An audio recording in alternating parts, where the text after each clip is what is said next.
वो भाई थे। वो दोनों एक साथ एक ही घर में रहते थे और एक ही कारोबार संभालते थे। दोनों का हर चीज पर बराबर का हक था। उन लोगों में ना कभी झगड़ा होता और ना ही लड़ाई। दोनों भाई प्यार मोहब्बत से रहते थे। दोनों भाइयों का निकाह भी एक साथ हुआ। निकाह के 2 साल बाद जुगन को एक बेटी हुई जिसका नाम मुन्नी रखा गया। फिर क्या, मुन्नी पूरे परिवार की जान थी।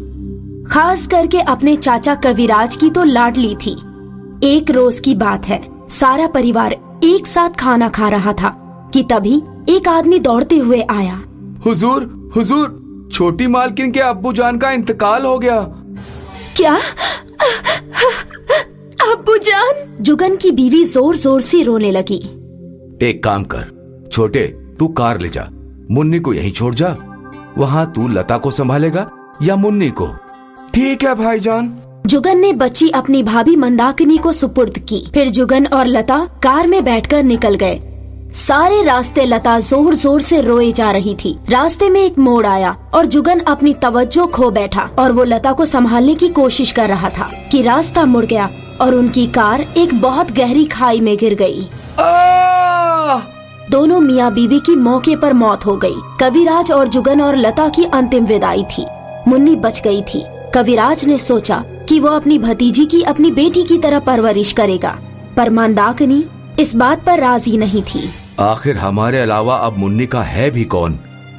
वो सब मैं नहीं जानती।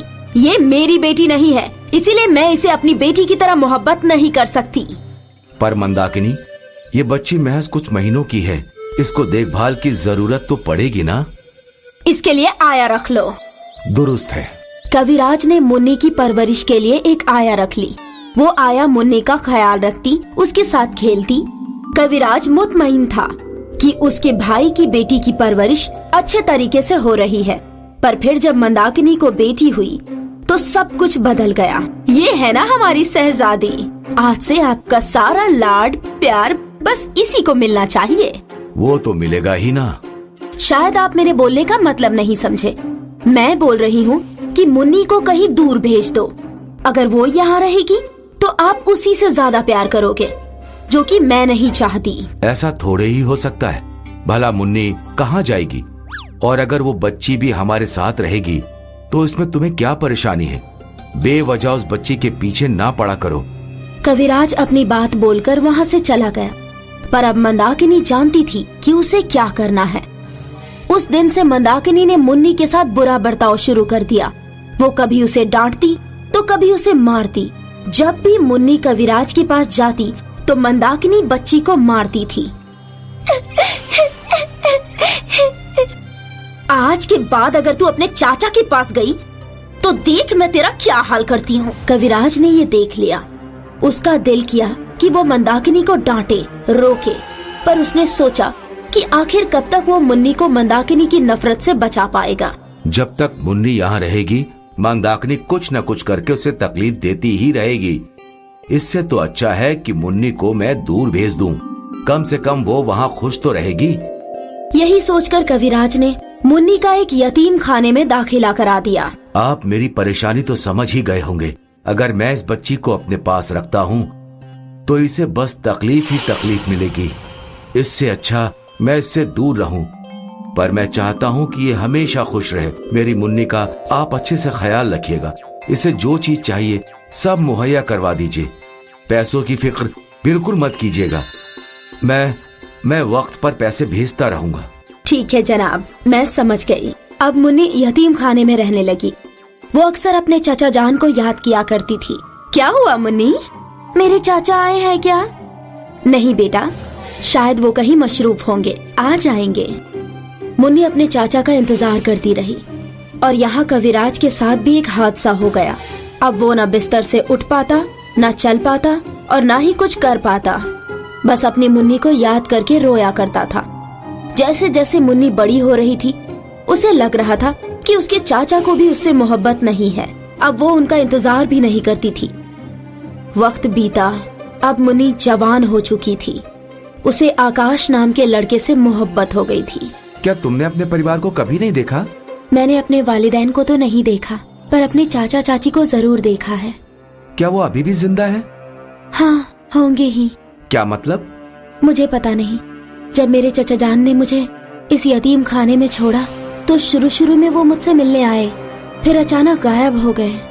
तुमने जानने की कोशिश नहीं की कि ऐसा क्यों हुआ? नहीं, तुम खुद ही सोचो, यतीम खाने में भला कौन से बच्चे होते हैं जिनकी किसी को जरूरत नहीं होती। शायद मेरे चाचा को भी मेरी जरूरत ना हो। खैर, मैं हूं ना, मुझे तुम्हारी बहुत जरूरत है। क्या तुम मुझसे निकाह करोगी? सच्ची?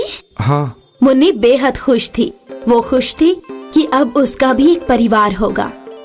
कुछ दिन बाद मुन्नी आकाश के वालिदैन से मिलने गई। वाह आकाश, ये तो बहुत खूबसूरत है। बेटा, तुम्हें ये हमारा उल्लू कैसे पसंद आ गया? अब्बू, आप मेरी तौहीन कर रहे हैं। सब हंस पड़े।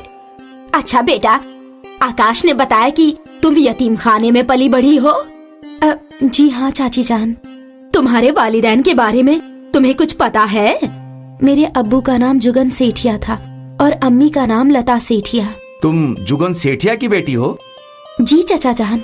तुम्हारे चचा जान कविराज सेठिया हैं? जी, पर आप कैसे जानते हैं? क्योंकि कविराज मेरा बहुत अच्छा दोस्त है और उसने मुझे तुम्हारे बारे में बहुत बताया था। बेटा, तुम जानती नहीं कि कविराज तुमसे कितनी मोहब्बत करता है और कितना याद करता है। तो वो मुझसे मिलने क्यों नहीं आए कभी? क्योंकि वो आ नहीं सकता। क्या मतलब? क्योंकि बरसों पहले उसका सड़क एक्सीडेंट हो गया था। तब से वो चल फिर नहीं सकता, बस बोल सकता है, वरना वो कब का तुम्हारे पास आ जाता बेटी। क्या? और मैं सोचती थी कि उन्हें मेरी जरूरत नहीं है। संभालो बेटा अपने आप को। आकाश के अम्मी अब्बू मुन्नी को कविराज के पास ले गए। ये तुम्हारी मुन्नी है? तुम्हारी मुन्नी? सच? मुन्नी ने अपने चाचा जान को गले से लगा लिया। दोनों बड़े ही भावुक थे। वो दोनों रोए, एक दूसरे के गले लगकर खूब रोए। शुक्रिया दोस्त, शुक्रिया। मेरी मुन्नी को मुझसे मिलाने के लिए बहुत बहुत शुक्रिया। मैं तेरी मुन्नी से मुलाकात कराने नहीं लाया, बल्कि उसे छीन ले जाने आया हूँ। क्या मतलब? मतलब जल्द ही ये मेरे घर की बहू बनने वाली है, आकाश की होने वाली बेगम। ये बात सुन के कविराज बेहद खुश हुआ। कुछ दिनों बाद आकाश और मुन्नी का निकाह हो गया। कविराज ने निकाह अपने आँखों से देखा और जब मुन्नी और आकाश कविराज से दुआएं खैर लेने आए तो कविराज ने आशीर्वाद के साथ मुन्नी को कुछ कागजात दिए। ये क्या है? तेरा हक। चचा जान, मुझे ये सब नहीं चाहिए। ये मेरी तरफ से तेरे लिए तोहफा नहीं है, बल्कि ये वो अमानत है जो मैं तुझे लौटा रहा हूँ। ये तेरे अब्बू की कमाई है जिस पे बस तेरा हक है। आज तक मैं इसको अमानत की तरह संभालता रहा हूँ। अब वक्त आ गया है कि तू इसे खुद संभाले। तभी मंदाकिनी वहाँ पहुँची।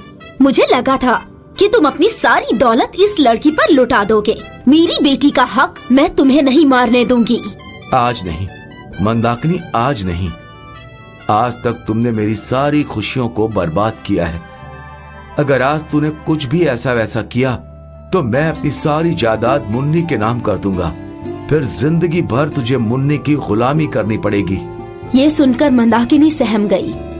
उसे समझ नहीं आ रहा था कि वो आगे क्या बोले, इसीलिए वो वहाँ से चुपचाप चली गई। आपको चाची जान को ऐसे नहीं बोलना चाहिए था। मैंने बिल्कुल दुरुस्त किया। अगर यही काम मैंने 15 साल पहले कर दिया होता तो तुझे यतीमों की तरह पलना नहीं पड़ता। अब तू हमेशा खुश रहे, यही मेरी दुआ है।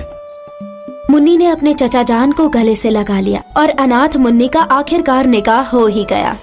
भले ही मुन्नी ने बहुत सारे दुख झेले, पर आखिर में उसकी किस्मत में खुशी आई। इसीलिए तो कहते हैं, अंत भला तो सब भला।